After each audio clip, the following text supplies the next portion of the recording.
The High Counselor felt a wave of anxiety sweep over him as he stared at the 13 black ships displayed on the view screen.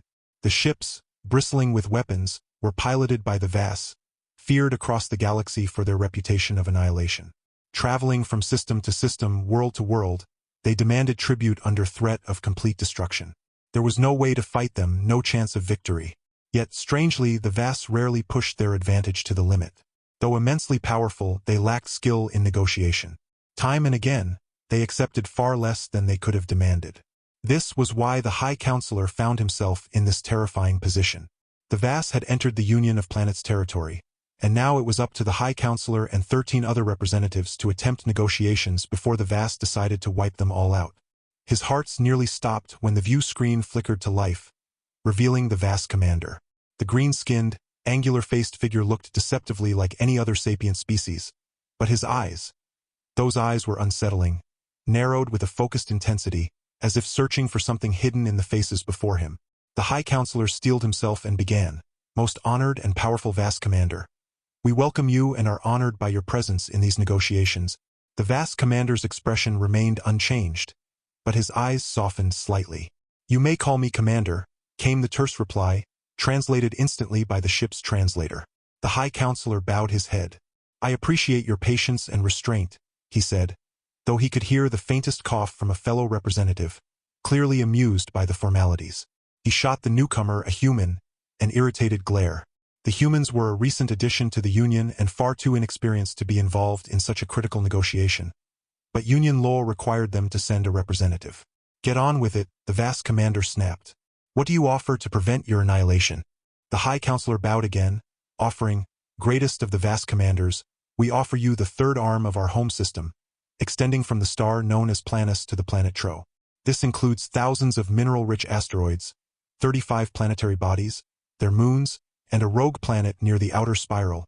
The Vass commander leaned back in his chair, a look of disappointment crossing his face. "Next," he gestured, waving the screen to the next representative. One by one, each ambassador offered vast portions of their territories, planets, resources, ships. Then it was the human's turn. "Most noble and majestic commander," the human began, staring at the screen. The Vass commander didn't seem to notice that the human had not bowed, but the High Counselor, alarmed, gave a sharp hiss of warning. The human continued, "We are unable to offer any of our controlled space or resources." The High Counselor's eyes widened in horror. What was this human thinking? The human, however, pressed on, "What we can offer, your greatness, is a big glass of—" "Shut up." A stunned silence fell over the room.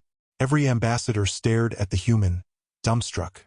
The Vass commander, who had been idly observing the proceedings, immediately snapped to attention as the translator caught up, repeating the human's words.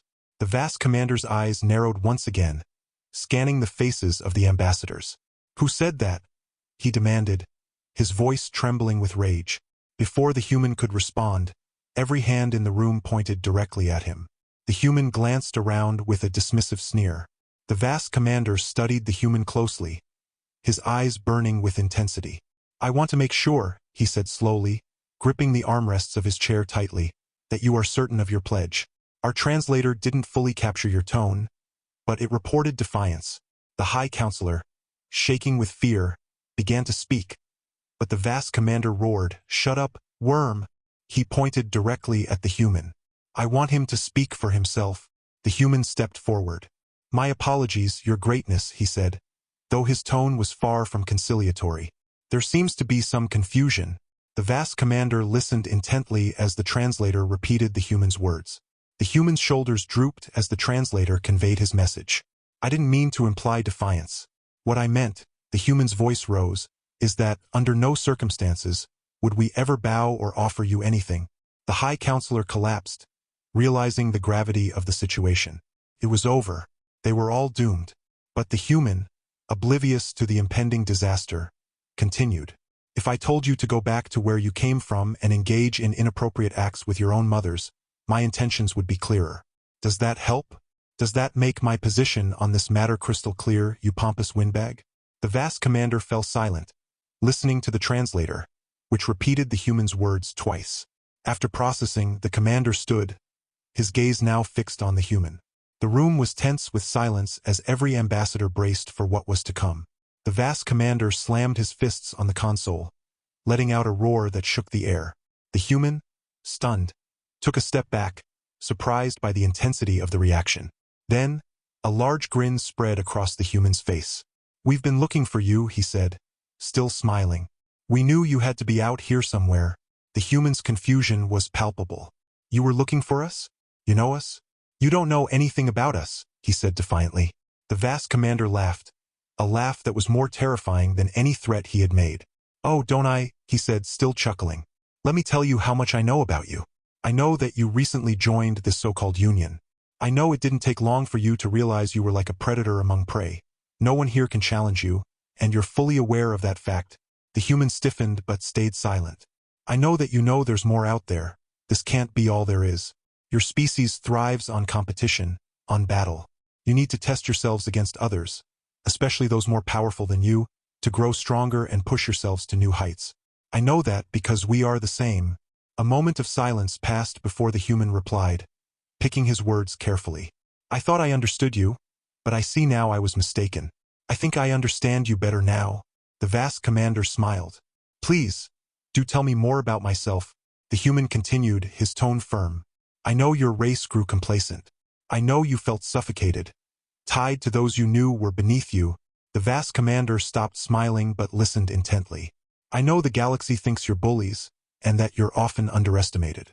You let them appease you with trinkets and garbage, not because you're foolish, but because you don't care for such things.